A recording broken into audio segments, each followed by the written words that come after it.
চলুন আজ একটা দারুণ মজার স্ন্যাক্স রেসিপি শেয়ার করি, যেটা নিরামিষ দিনে দুপুরে ডাল ভাতের সাথে যেমন ভালো লাগবে আর সন্ধেবেলায় স্ন্যাক্স হিসেবেও দারুণ জমে যাবে। নমস্কার বন্ধুরা, রূপা সিম্পল অ্যান্ড ডেলি লাইফে আবার একটা নতুন পর্বে সবাইকে স্বাগত। আজ তৈরি করব কুমড়ো পাতায় পনির পকোড়া। যেমন ওপর থেকে মুচমুচে কুমড়ো পাতার স্বাদ, তেমনই ভেতরে নরম চটপটা পনিরের স্বাদ। ওহ, মিলে মিশে দারুণ মজার একটা পকোড়া। তাহলে চলুন দেরি না করে রেসিপিটি দেখে নিই। সবার প্রথমে দেখুন এখানে নিয়ে নিয়েছি আমি 150 গ্রামের মতো পনির। এবার পনিরটাকে কেটে নেব। কিছুই না, একটু লম্বাটে করে কাটতে হবে, এই আর কি।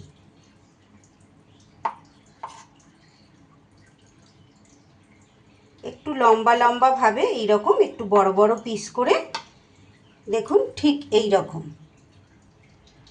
আমি এটা 6টা টুকরো করেছি। এইভাবেই লম্বা লম্বা করে কাটলে সুবিধা হবে। এইভাবে কেটে নিলাম পনিরটা। এইবার পনিরটাকে আমি একটা প্লেটের মধ্যে নিয়ে নিয়েছি। এবার কিছু উপকরণ এর মধ্যে আমি দিয়ে দেব। সবার প্রথমে দিয়ে দিচ্ছি একটু পরিমাণ মতো নুন। খুব সহজ একটা রেসিপি বন্ধুরা, কিন্তু ভীষণ ভালো হয় খেতে। অবশ্যই এভাবে একবার তৈরি করে দেখবেন। আর দিয়ে দিচ্ছি, সরি বন্ধুরা শব্দ হয়ে গেল, একটু গোলমরিচের গুঁড়ো। খুব সুন্দর একটা চটপটা স্বাদের মতো এটা পনিরটা তৈরি করে নিতে হবে। দিয়ে দিচ্ছি একটু আমচুর পাউডার। এই আমচুর পাউডার না থাকলে এখানে আপনারা চাট মশলা কিংবা একটু লেবুর রস কিন্তু ব্যবহার করতে পারেন। দিয়ে দিচ্ছি খুব অল্প পরিমাণ সবগুলোতে একটু একটু করে টমেটো সস। আর দিয়ে দিচ্ছি একটু কাসুন্দি। অল্প অল্প করে সবগুলোর মধ্যে এইভাবে দিয়ে দিতে হবে।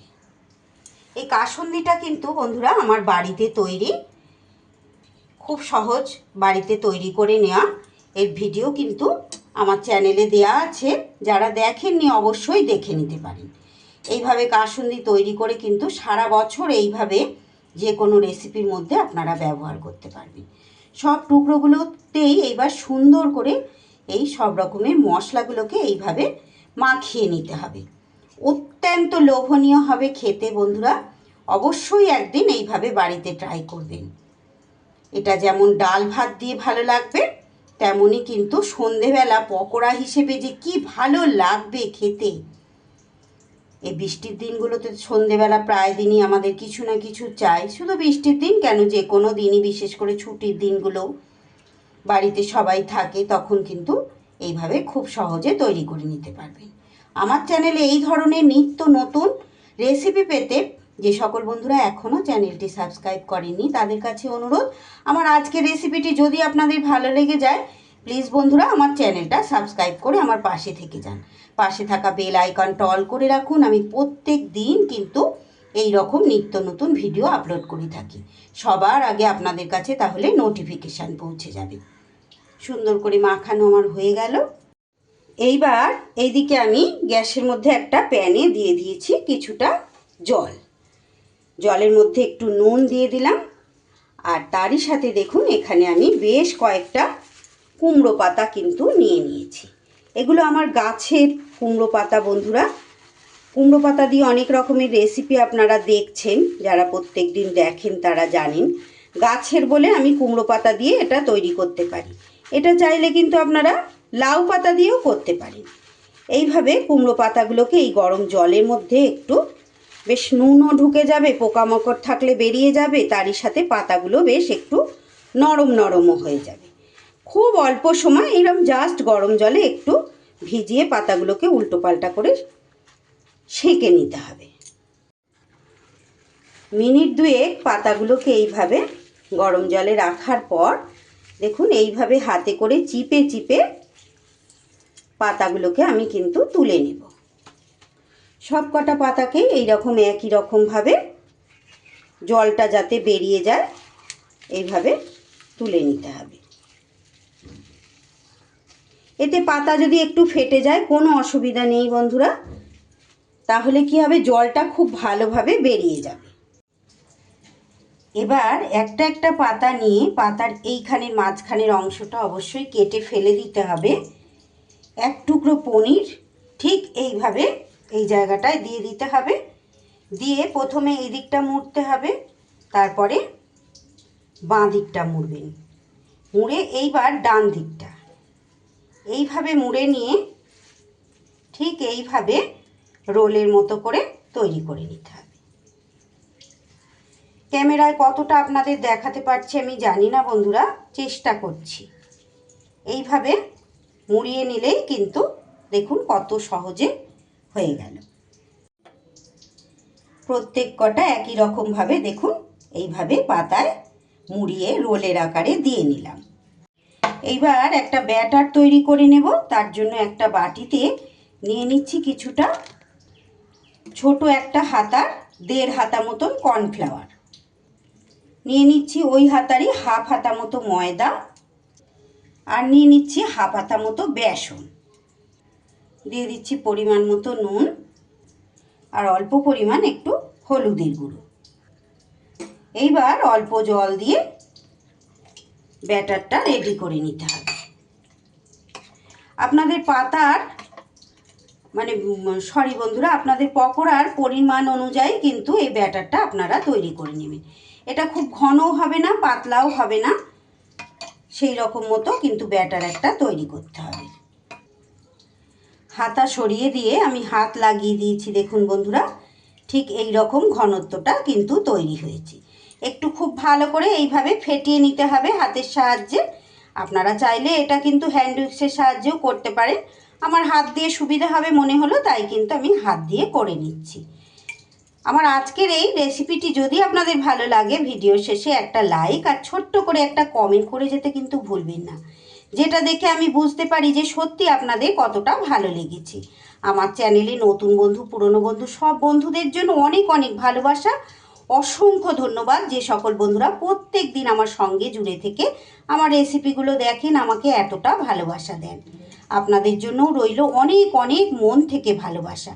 দেখুন ঘনত্বটা দেখে নিশ্চয়ই বুঝতে পারছেন, ঠিক এই রকম ঘনত্বর ব্যাটার কিন্তু একটা রেডি করে নিতে হবে। এইবার গ্যাসে প্যান বসিয়ে দিয়েছি, প্যানের মধ্যে দিয়ে দিচ্ছি আমি রাইস ব্র্যান অয়েল। তেল সুন্দর করে গরম হয়ে গেলে ব্যাটারে ডুবিয়ে ডুবিয়ে এইবার এগুলোকে দিয়ে দিতে হবে।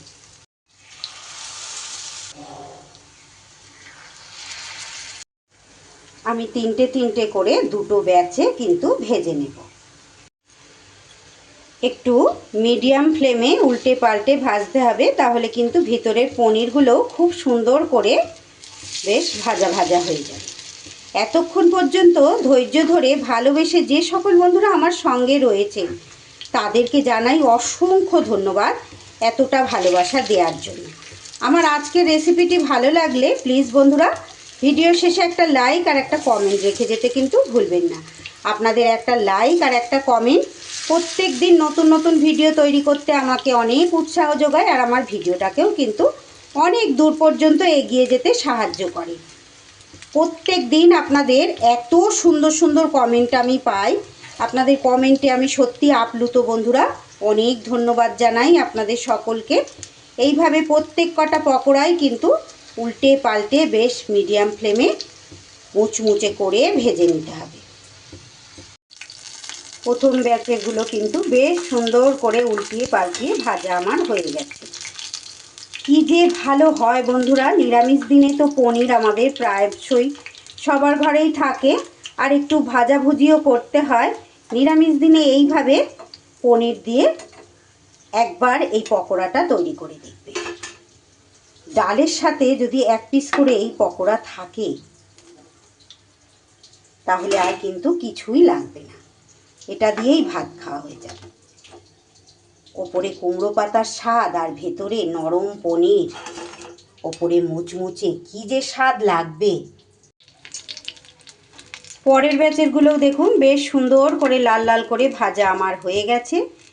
এখনো পর্যন্ত যারা রয়েছেন তাদের উদ্দেশ্যে বলছি বন্ধুরা, আমি কিন্তু এটার নাম দিয়েছি পনিরের রোল পকোড়া। নামকরণটা কেমন হয়েছে অবশ্যই কিন্তু আমাকে কমেন্ট বক্সে জানাবেন। এগুলোও এক এক করে তুলে নিলাম। কুমড়ো পাতায় পনিরের রোল পকোড়া আমার একদম রেডি। আজ আমি কিন্তু সন্ধ্যের স্ন্যাক্স হিসেবে পরিবেশন করলাম টমেটো সস দিয়ে। এবার আপনারা আপনাদের সিদ্ধান্ত বন্ধুরা, এই রকম সন্ধেবেলার স্ন্যাক্সে খাবেন নাকি দুপুরের ডাল ভাতের সাথে খাবেন। রেসিপিটি যদি ভালো লাগে প্লিজ বন্ধুরা একটা লাইক, কমেন্ট, শেয়ার ও সাবস্ক্রাইব করে আমার পাশে থাকবেন। সবাই খুব ভালো থাকবেন, সুস্থ থাকবেন। আজকের মতো তাহলে বিদায় নিচ্ছি, আবারও ফিরে আসছি নতুন কোনো রেসিপির সাথে। এতটা সময় আমার সঙ্গে থেকে আমার রেসিপি দেখার জন্য সকলকে জানাই অসংখ্য ধন্যবাদ।